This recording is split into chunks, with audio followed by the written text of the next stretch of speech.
Kristen, and it's another book haul. So all these books are ones I got throughout January, February, March and April. So this is 4 months worth of books. I say that like as a clarification of why there are so many books, because there are quite a lot. They're like an odd mix of books, so I'm going to go through them like sort of stack by stack that I have here. This first stack are all books that I pre-ordered at the end of last year. Waterstones were doing like a triple points thing for their Plus card members. So you got like triple points in all the purchases you made.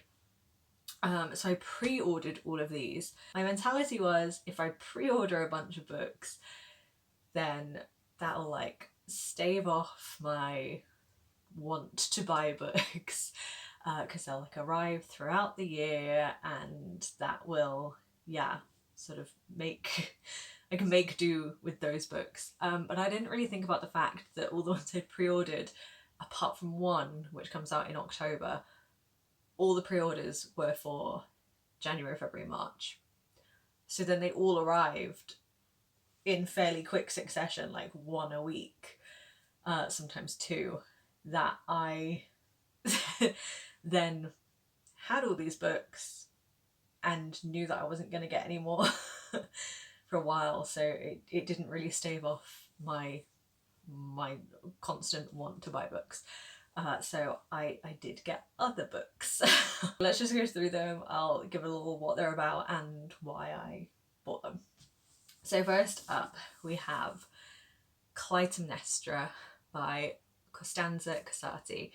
This is Greek mythology retelling based on the character of Clytemnestra, and I just really like Greek mythology retellings that centre around female characters.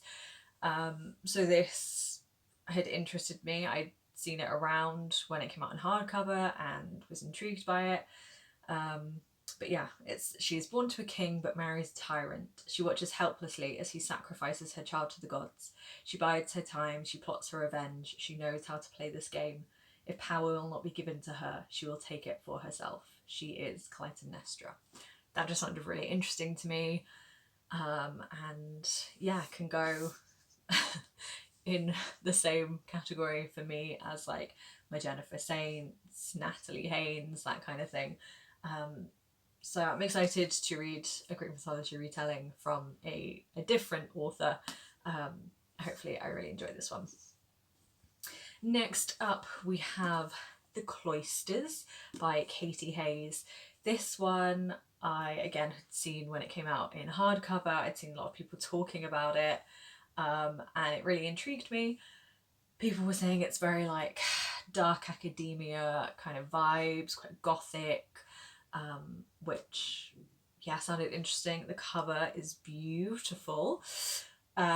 This is about a woman who thinks that she's going to work at the Metropolitan Museum of Art, but when she gets there she's assigned to the Cloisters, which is the Met's Gothic Museum and Garden, which is renowned for its collection of medieval and Renaissance art. She is drawn into a small circle of charismatic but enigmatic researchers. She is happy to indulge some of their more outlandish theories, including those of the museum's curator, who is fixated on tarot and the possibility of divination. She discovers a mysterious, once-believed lost deck of 15th century Italian tarot cards and finds herself playing a dangerous game of toxic friendship and unbridled ambition. All of those things sound very intriguing and not much like anything I've read before, so definitely want to give this one a go. My initial plan was to like read all these pre-orders quite quickly for when they came out, but this definitely sounds more like it would be a good sort of October read. So yeah, very excited for this like modern gothic take on things. Next we have The Bandit Queens by Perini Schroff. This was longlisted for the Women's Prize for Fiction last year, which is where I first heard about it. and the premise of it just sounded so interesting to me. So we have our main character who everyone thinks she killed her husband, but she didn't. But she sort of just lets everyone think that because she's a single woman now living alone. And so if people, you know, somewhat respect slash are scared of her, she's like, I'll just let them make these assumptions if they don't bother me. But then a woman comes to her who has an abusive husband and is like, hey, you know how you killed your husband? Can you help me kill my husband? So yeah, that sounded really interesting to me. I don't know much more about it than that, but that's sort of all I want to know. But I've heard really good things from like everyone I've seen talk about this book. I've seen good things. So yeah. Also, I just love the colours and the way this cover looks. Great. Next up, we have A Day of Falling Night by Samantha Shannon. This is the prequel to Priory of the Orange Tree, which I own. I haven't read it, but it sounds like it'll be right up my alley. But I have just added another chunky guy to my TBR. Again, stunning, bright, bold cover. This is like a political fantasy with prominent female characters and dragons, and again, that's pretty much all I know, and it's all I feel like I need to know. So yeah, I will get around to reading the Priory of the Orange Tree so I can then read this one. And then we have another book by Samantha Shannon, and that is The Bone Season. This one is like her debut, I don't know, one of her older books that came out around like 10 or so years ago, but she has since rewritten it to be more in line with like how she envisions the story, but also more in line with how she feels about things now. She said there's a lot of stuff originally in the book that was in line with her thinking then, and since then she's become like more feminist, or she's changed the way she thinks about things, and so she was allowed by her publisher to go back and rewrite, and I think she's then continued to rewrite the series. They've come out in these new editions. I've heard really good things about this book. It's set in the year 2059, and our main character, I think, has powers that are like illegal, or they're like seen not in a favourable light by the society, by the government, etc. This one I'd always been intrigued by, but never like got around to picking it up. Then I was more intrigued when she said she was rewriting it, and then a few of the women who I went on holiday with to Croatia last year, who were all like bookish women like myself, were talking about The Bone Season and how they enjoyed it and thought it was a good read. So yeah, based on like their recommendations, I thought I'm finally gonna pick it up, and I'm excited to have more fantasy on my shelf. And then the last of the pre-orders, I have The Adventures of Amina Al-Sarafi by Shannon Chakraborty. This one, we have our main character, Amina Al-Sarafi, who is a notorious lady pirate. She's known across the seas for everything she's got up to, and for being quite fearsome and just an impressive but scary woman. And she's now retired and has left that life behind, is trying to make a new life for herself, when someone shows up on her doorstep and is like, I will hire you to rescue my kidnapped granddaughter. So she gets pulled into new troubles. That's, yeah, I feel like as much as I really know about it, but that is all I need to know, you know? the epic story of one of the Indian Ocean's most notorious female pirates, the thrilling first book in a new trilogy of magic and mayhem, this tale of pirates, sorcerers, forbidden artifacts, and ancient mysteries in one woman's quest to write her own legend. Sounds great. Sounds right up my street. Cannot wait to, read this. Next, we have some books that were like on the cheaper side. A couple of them were given to me by one of the volunteers at the place I work. She works for Oxfam Bookshop, and they were getting rid of a bunch of books that they hadn't been able to sell, and so they normally just recycle them. But she was like, hey, do you want these for like work purposes, etc.? And so some of the books were good for our work book club. Some were like not quite appropriate, not quite the thing we wanted. So I asked if I could just hang on to those for myself, and I took them. So first up we have Warhorse by Michael Morpurgo. This is about a horse during the war.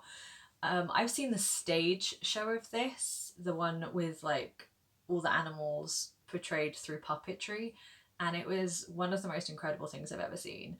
I didn't even see it live. I saw it through like a streaming into cinema, and it was incredible and so sad. But like just really a heartfelt play, a heartfelt story. So I wanted to give the book a read. I've read from Michael Morpurgo before when I was younger, and remember enjoying him. So I think I'll give this one a go. It's a very short read, so even if I don't love it or end up holding on to it, I think it'll be worthwhile to read. And then I have The Outsiders by S.E. Hinton. This is one I've always like heard about because I've heard like the phrase "stay golden, pony boy," but never really had an interest in reading it. And then I saw, I think it was Kayla from Books and Lala read this in a vlog, and she really felt connected to it. And then when my volunteer was like, oh, here's one of the books, I was like, maybe I'll give that a read. But it says, the Socks idea of having a good time is beating up greasers like Ponyboy, the rough, tough, long-haired kids from the other side of town.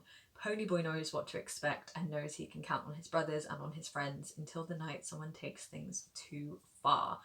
So it sounds quite intense. Not the like sort of thing I would typically read, but again, it's like one of those sort of modern classics now, and very short. So I thought, again, I'll give it a go.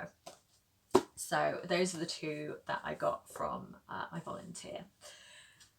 Then I have been trying to accumulate Tessa Dare novels, and there have been like gaps in series that I've needed to fill, and so I'm always like on the hunt for Tessa Dares. So we have A Night to Surrender by Tessa Dare. In this one we have Spindle Cove is the destination of choice for certain types of well-bred young ladies, the painfully shy young wives disenchanted with matrimony and young girls too enchanted with the wrong men. It is a haven for those who live there. Victor Brownwell, the new Earl of Rycliffe, knows he doesn't belong here. So far as he can tell, there's nothing in this place but spinsters and sheep. But he has no choice. He has orders to gather a militia. It's a simple mission made complicated by the spirited, exquisite Susanna Finch, a woman who is determined to save her personal utopia from the invasion of Bram's makeshift army. Susanna has no use for aggravating men. Bram has sworn off interfering women. The scene is set for an epic battle, but who can be named the winner when both have so much to lose? Like I said, I was just trying to collect more Tessa Dare. She's a historical romance writer that I really enjoy, and this one and this next one complete my Spindle Cove collection. So here we have A Lady by Midnight. It says, after years of fending for herself, Kate Taylor found friendship and acceptance in Spindle Cove, but she never stopped yearning for love. The very last place she'd look for it is in the arms of Corporal Thorne. The militia commander is as stone cold as he is brutally handsome, but when mysterious strangers come searching for Kate, Thorne steps forward as her fiancé. He claims to have only Kate's safety in mind, so why is there smouldering passion in his kiss? Long ago, Samuel Thorne devoted his life to guarding Kate's happiness. He wants what's best for her, and he knows it's not marriage to a man like him. To outlast their temporary engagement, he must keep his hands off her tempting body and lock her warm smiles out of his withered heart. It's the toughest battle of this hardened warrior's life, and the first he seems destined to lose. I already own the others, so this, having 1 and 3, completes my Spindlecote collection. Hooray! And because on that day World of Books were doing 4 books for the price of 3, I was like, well, I might as well get another book that's like on the cheaper side in order to get 2 more books, you know, because if I picked another one to buy, I could get another one on top of that for free. So I saw these books by Charis Michaels. These are books 1 and 2 in this Awakened by a Kiss series. And I'd been on the lookout for these and could never find them to buy, or they were always listed on websites but as like sold out or unavailable. And then I saw them. These were listed, well, this was listed as like new, which, to be fair, this one is in great condition, so I'm very happy with that. But then this one I thought would match, but it's slightly taller and slightly wider. It's not quite a mass market paperback in the same way that this one is, which is kind of annoying. Initially I saw these covers online and I just thought they're so beautiful. So I was immediately interested. So we have this one, A Duchess a Day, which I think is the first book in this series. Lady Helena Lark has spent years trying to escape her wedding to the vain and boring Duke of Lusk. She's evaded, refused, even run away. When her family's patience runs out, they pack her off to London to walk down the aisle, but Helena has another idea: find a more suitable bride to take her place, even if she must look for a replacement duchess every day. Declan Shaw, better known as the Huntsman, is a mercenary who can pick and choose his clientele. After his last job escorting a young noblewoman to France landed him in jail under false accusations, he wants nothing to do with aristocrats or women. But the law isn't done with him, and if he agrees to babysit a duke's errant fiancée, the payout could make his troubles go away. When the worlds collide, Declan realises that containing his new client is only slightly harder than keeping his hands off her. Helena senses an ally in her handsome new bodyguard and solicits his help. Together they must escape the forces that oppose them and fight for the fairy tale love they desire. I am a sucker for a bodyguard romance, so I was very intrigued by this one. I also want to broaden my historical romance reading from mostly just Tessa Dare and see, shop around a bit, see which other romance authors I like in that sort of setting. And then we have the second book in the series, When You Wish Upon a Duke. After a childhood spent cavorting around Europe with a dangerous crowd, Miss Isabel Tinker has parlayed her experience and language skills into a safe, reliable life. Working as a clerk in Mayfair's Everland travel shop, she dreams of someday owning her own travel agency and has vowed never to leave the familiar shores of England ever again. When a handsome duke arrives at her doorstep, she realises her staid existence is about to take flight. Jason North Beckett, the Duke of Northumberland, desperately needs a travel guide. He's inherited a dukedom, but has a final mission before he leaves the Foreign Office, rescuing his wayward cousin from Nordic pirates. Isabel Tinker is the ideal translator, discreet and unknown, but she's also uncooperative, stubborn, and disarmingly beautiful. In exchange for her help, North promises to fund her own travel agency upon return, and strict professionalism at sea. Isabel cautiously agrees, but soon realises strict and professional are not how she would describe her feelings for the irresistible Duke. As their adventure sweeps them away to the shores of Iceland and beyond, can temptation and growing trust give way to the magic of wild, passionate love? This is the first one in the series I actually heard about, and I was intrigued by the sea travel. I know it's not pirates, but sea travel always intrigues me, and I've mostly read it through pirates. But I thought sea travel, historical romance, not the same but similar vibes, maybe. but this just sounded quite cute. And again, it was the covers that like really gripped me, just stunning. So if I like these, I can look into the rest of the series. Next, we have a book that I bought from a charity shop, and that is The Twyford Code by Janice Hallett. This is in such good condition. It seems like it has never been read. I recently read The Appeal by Janice Hallett, which I bought last year in a charity shop because I'd seen it around a lot. I was intrigued by it. I read it earlier this year, a few weeks ago. Really enjoyed it. It really gripped me. It's set out in like mixed media. Most of it is told through emails, and it's centered around this mystery with like a background sort of setting of an amateur dramatics performance in a local village. It's like a chunkier book. It's on the chunkier side, but I read it in like just over 2 days. And like didn't want to put it down. It was so good. So yeah, I was really glad then when I saw this in a charity shop, also for very cheap, and was able to pick it up. So this is about Edith Twyford, who's a world famous children's author, but her only legacy now is the rumoured existence of the Twyford Code, a series of clues hidden in her books, leading to what no one knows, but that hasn't stopped the speculation. Steve Smith can trace nearly all the bad things in his life back to Edith Twyford. As a child, he found one of her books covered in strange symbols, showed it to his teacher, Miss Isles, who was convinced it held the key to the code. Within weeks, Miss Isles had disappeared, and Steve had no idea if she's dead or alive, or if she was right, but now he is determined to find out. But the Twyford Code hides secrets some would do anything to possess, and Steve isn't the only one looking. The race is on to solve the mystery of the century. Can you get there first?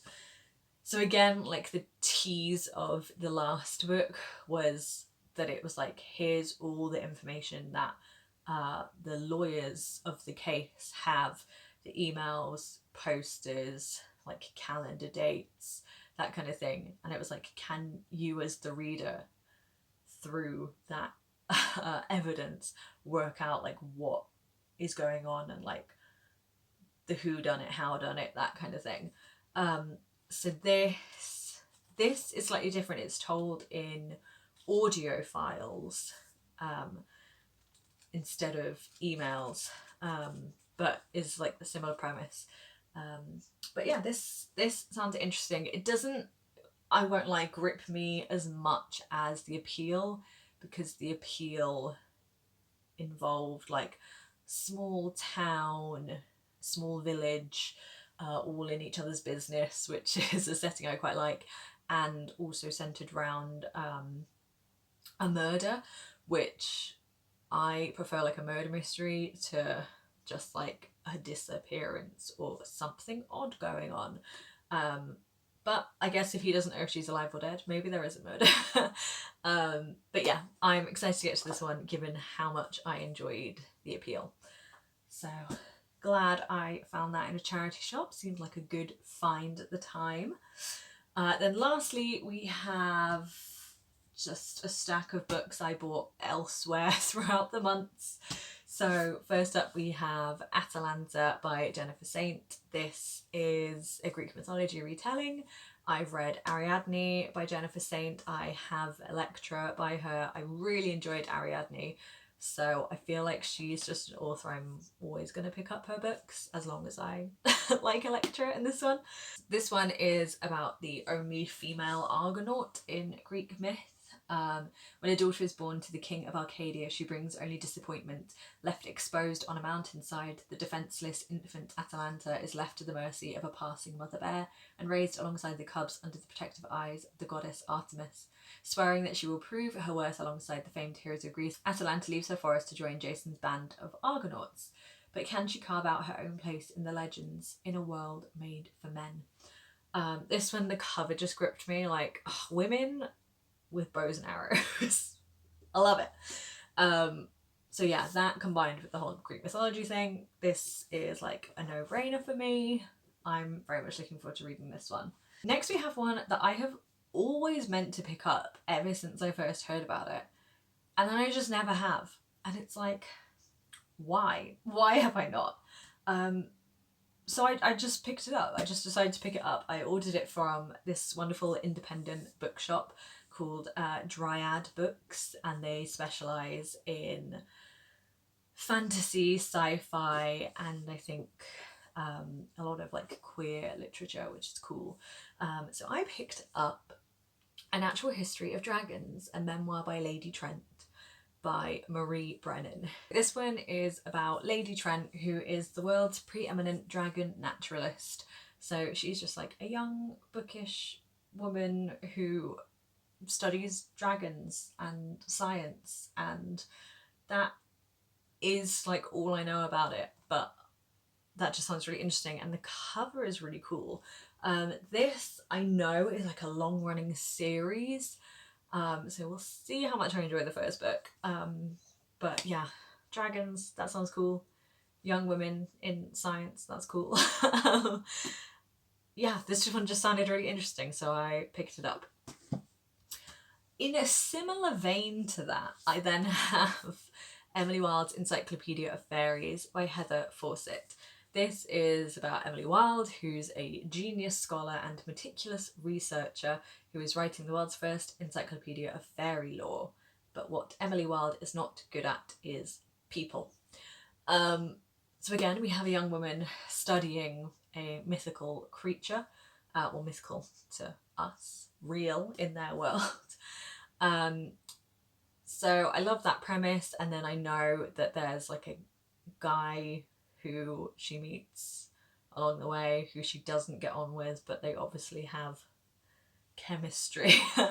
And I've just heard really good things about this one. It's been around a lot on like BookTube, Bookstagram, that kind of thing, and I thought I want to pick it up, and it just gives very like cottagecore vibes, which is very much my kind of thing. So yeah, I feel like these go sort of hand in hand, but very excited to have that. Then I have The Traitor Queen by Danielle L. Jensen. This is a sequel to The Bridge Kingdom, which is about these like two warring kingdoms who decide to like broker a peace deal by having the prince marry the princess, or is he the king? He might just be the king. Marry the princess of this other kingdom, and they have an arranged marriage, and it's very like enemies to lovers. She goes in sort of I think with the idea of like killing him, but because it's enemies to lovers, obviously along the way they actually find that they have like connection, they get along more than they thought they would, they have like chemistry and tension. I really enjoyed the first book. I think like more than I thought I would, in a way. I don't know, it was one of those books that like the whole premise of it sounds like it was going to be right up my alley, but I was also worried that it sounded too up my alley, that it was just going to then flop. But I enjoyed it, and it ended on quite a cliffhanger. So I thought I would pick up the second book. I believe it's a duology around Lara and Aaron, and then there's like a companion duology about two other characters but in the same world. So if I read this, that will finish the duology.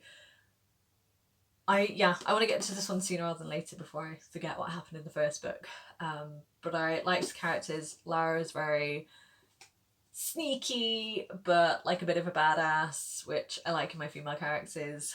And yeah, I liked them as enemies to lovers, and slight spoilers, they started off enemies, sort of became lovers, but by the end of the last book they're sort of enemies again. So I'm intrigued to see where it's gonna go with like the shitstorm of how the last book ended, how they're gonna like repair their relationship, what's gonna happen. So I'm definitely excited to read this one. Then I have a romance book, Done and Dusted by Lila Sage. This is a cowboy romance. I've just seen a lot of people talk about it online, and you know, I was influenced. I've not really read a cowboy romance, I don't think, but this is also like small town romance, which I do quite like a small town romance setting. This is a brother's best friend romance, which can be hit and miss for me, but hopefully will be good. So it says, for the first time in her life, Clementine Emmy Ryder has no idea what she's doing. She's accomplished everything on her to-do list. She left her small hometown of Meadowlark, Wyoming, went to college, made a career for herself by doing her favourite thing, riding horses. But after an accident makes it impossible for her to get back in the saddle, she has no choice but to return to her hometown she always wanted to escape. Luke Brooks is Meadowlark's most notorious bad boy, bar owner and bachelor. He is also the unofficial fifth member of the Ryder family. As Emmy's older brother's best friend, Luke spent most of his childhood antagonising her.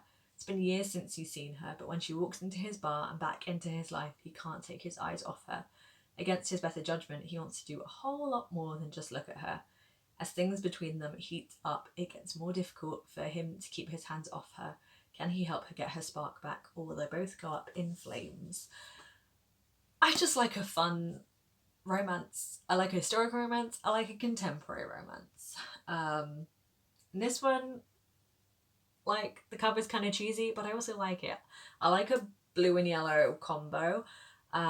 And although like cartoon covers are like everywhere at the moment, I do think that the style of this one is like slightly different. I'm excited to get to this one. I think it'll be like a quick, fun read. Then we have, going like a completely different route, Middlemarch by George Eliot. This purely bought because I did these three in like one online order, and to get free shipping I needed £3 more, and I was like, I don't want to buy another book that's gonna then take over that and be like £3 to get the free shipping and then another £6 on top of that. But then I saw this Wordsworth classic, which these sell for like £2.99, £3.99. So I was like, I'll just get that, because my goal this year is to read more classics. And George Eliot, I have read from before in school, and I really didn't like the book we read. It was Silas Marner. I really didn't enjoy it, but my mum said to me, Silas Marner is not the George Eliot book she thinks anyone should read first if you want to get into George Eliot or just like get into classics. So I thought Middlemarch is the one you tend to hear about most, I feel, if you're thinking like George Eliot. And so I want to give George Eliot another go. So we have Middlemarch, a complex tale of idealism, disillusion, profligacy, loyalty, and frustrated love. This penetrating analysis of the life of an English provincial town is set during the time of social unrest prior to the first Reform Bill of 1832. It's told through the lives of Dorothea Brooke and Dr. Tertius Lydgate, and includes a host of other paradigm characters who illuminate the condition of English life in the mid-19th century. That sounds fancy. a lot of big words there. Again, based on that, I don't super know what the plot is. Let's not lie. It's a chunky boy, but again, it's one of those classics that I've always felt like I should read. Not that anyone like should read classics or has to read classics, but as someone who does want to read more classics, got to get a George Eliot in there, I feel. Lastly, we have Happy Place by Emily Henry. I've read 2 Emily Henrys in the past. I've read Beach Read. I've read You and Me on Vacation. I really liked Beach Read. I quite liked You and Me on Vacation. I have Book Lovers. Now I've got Happy Place. So this one has our main characters, Harriet and Wynne, and everyone thinks they're the perfect couple. They've been together for a long time. Everyone thinks they're like really happily in love. they have this like annual holiday that they do with their friends, and they all decide to go on holiday again because the cottage where they normally go is up for sale. So they're like, we have to go, it's the last time we're potentially all going to be here, all able to go on this holiday, we all have to go. And unbeknownst to the rest of the group, Harriet and Wyn have actually split up, but they decide to pretend they're still together so that everyone can have like one last fun holiday together. That sounds like an interesting premise. I'm not normally hugely into second chance romance, or I just haven't read a ton of second chance romance. But this does sound interesting to me, and I do like Emily Henry. I think she's very readable. So I'm excited to have this as like a summer read. And that is it. Those are all the books I got throughout January, February, March, April. It is a lot of books. I'm fully aware of that. It is a lot of books, but I got them throughout 4 months. I bought a lot of them last year in the pre-orders, so it almost doesn't feel like I bought them this year. That's just me justifying the ridiculous amount of books I own. But I'm very excited for all of these. I do have plans to read as many of these in the near future as I can. I think a lot of these will be good like summer reads, or even like spring reads. So yeah, that is everything. Have you read any of these? Did you enjoy them? Let me know in the comments below, and I will see you soon with another video. Bye!